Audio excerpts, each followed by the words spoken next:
जो कैबिनेट मंत्रियों की लिस्ट में लेकर बैठी हुई हूं सर, नाम तो बहुत सारे हैं और जिसमें जो नए नाम जोड़े गए हैं उसमें हैवीवेट नाम भी हैं।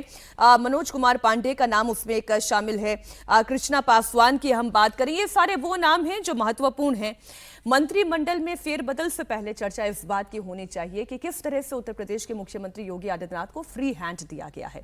पहली बात तो साफ है कि उनके नेतृत्व में चुनाव लड़ा जाएगा और उनकी ताकत पर दिल्ली और लखनऊ के सामंजस्य के साथ ये चुनाव होगा। देखिए, एक सबसे पॉजिटिव बात बीजेपी के नज़रिए से देखें तो ये है कि यूपी में पिछले 2 साल से कम दिल्ली और लखनऊ के बीच एक अंतर्द्वंद या टकराव की बात कही जा रही थी, वो पटाक्षेप हो गया है उन अटकलों का। मुख्यमंत्री योगी आदित्यनाथ को फ्री हैंड दे दिया गया है। फ्री हैंड का मतलब यह नहीं है कि वो दिल्ली को विश्वास में लिए बिना कुछ कर रहे हैं, चाहे वो हाल का मंत्रिमंडल विस्तार हो या इससे पहले जो प्रदेश अध्यक्ष की नियुक्ति हुई वो हो। तो कहीं ना कहीं लखनऊ और दिल्ली दोनों एक मत होकर के फैसले ले रहे हैं। ये बीजेपी के लिए बड़े संतोष की बात है और रिलैक्स होने वाली बात है। वो इसलिए कि 2024 के लोकसभा चुनाव में जो बीजेपी को झटका लगा और अखिलेश यादव जिसको एक बड़ी उपलब्धि अपनी राजनीतिक मानते हैं, है भी, कि अब बीजेपी के हार्टलैंड में बीजेपी को अगर हाफ कर देते हैं ऑलमोस्ट लोकसभा सीटों पर, यूपी की बात कर रहा हूँ मैं खासकर, तो बड़ी सफलता है। लेकिन उसमें अखिलेश यादव और कांग्रेस के गठबंधन या पीडीए के फॉर्मूला या संविधान बचाओ अभियान से बड़ा योगदान मेरा मानना है कि बीजेपी के अंदर जिस तरह का एक अंतर्द्वंद चल रहा था उसकी बड़ी भूमिका रही। तो बीजेपी ने उस आंतरिक संकट को हल कर लिया है, ये बड़ा सकारात्मक संकेत है। अब जो मंत्रिमंडल की आपने बात कही, भूपेंद्र चौधरी पहले भी सर मैं आऊंगी मंत्रिमंडल पर, लेकिन जो आपने कहा कि पटाक्षेप हो चुका है, योगी आदित्यनाथ के पास पूरी ताकत है, दिल्ली के साथ पूरा सामंजस्य है, लेकिन अखिलेश यादव अभी भी मौका ढूंढ रहे हैं। अभी जब मैं बस सवाल पूछ ही रही थी तब तक मैंने अखिलेश यादव का एक पोस्ट देखा। अब वो जो कह रहे हैं मैं जरा दर्शकों के सामने पढ़कर बता देती हूं, क्योंकि अखिलेश यादव एक बार फिर से सरकार पर आरोप लगा रहे हैं और केवल सरकार पर ही नहीं, वो तो दिल्ली तक की बात कर रहे हैं। वो ये कह रहे हैं कि उत्तर प्रदेश में मंत्रियों के नाम के बाद अब क्या उन्हें विभागों की पर्ची भी ऊपर से आएगी?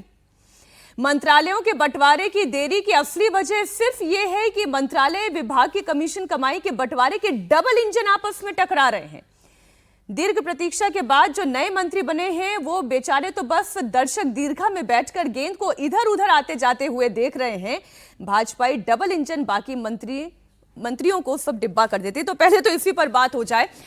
जो बात इस तस्वीर से साफ होती है कि गृह मंत्री अमित शाह और उत्तर प्रदेश के मुख्यमंत्री योगी आदित्यनाथ के बीच में गजब की ट्यूनिंग और सामंजस्य दिखाई दे रहा है, लेकिन अखिलेश यादव इसमें भी एक जाइब ले रहे हैं। वो कह रहे हैं कि पर्ची ऊपर से आएगी। नहीं, देखिए, अभी अखिलेश यादव जी का पूरा तरीका देखें तो ऐसा लगता है कि वो स्ट्रीट टू स्ट्रीट जाके राजनीति करने की बजाय, डोर टू डोर जाके कनेक्ट करने के बजाय चुटकी लेने वाले अंदाज में आ गए। पिछले आप 5 सालों में देखें, अखिलेश यादव के पब्लिक से और नेताओं से छोड़िए, जो पत्रकार उनसे प्रश्न पूछते हैं वहाँ भी वो चुटकी लेना शुरू करते हैं। तो ये भी उसी स्ट्रेटजी का एक तरीका है। उन्हें लगता है कि शायद इससे मीडिया की सुर्खियों से वो कुछ वोट हासिल कर लेंगे या कमबैक हो जाएगा। जहाँ तक इस संदर्भ का बात है उनके ट्वीट का, आप देखिए, कम से कम किसी और मुख्यमंत्री के बारे में आप कहें कि केंद्र का वहाँ ज़्यादा प्रभाव है, कम है, उत्तर प्रदेश के संदर्भ में और योगी आदित्यनाथ के संदर्भ में ये कहना कि ये सरकार केंद्र से संचालित हो रही है, ये उसके निर्देश से चल रही है, ये बिल्कुल ही गलत है। क्योंकि लोगों का जो अभी राजकुमार सिंह सर जी ने कहा भी कि 3-4 साल से जो अंतर्द्वंद है वो कहानी है, ऐसे में ये बिल्कुल ही सच्चाई से विमुख है। सबसे बड़ी बात ये देखिए कि उत्तर प्रदेश और दिल्ली, लोग कहते भी हैं कि दिल्ली का रास्ता लखनऊ होके जाता है जी।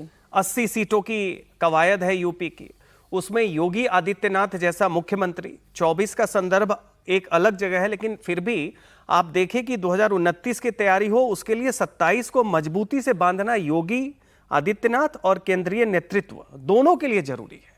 इसमें कोई विकल्प नहीं है कि आप एक को हटा के दूसरे को आगे बढ़ाएंगे। तो तमाम मतभेद हो, जो कुछ भी हो, इतनी बड़ी हेजेमोनिक पार्टी है तो होना स्वाभाविक है। और स्ट्रॉन्ग पर्सनैलिटीज होते हैं तो डिफरेंसेस तो होते रहे हैं।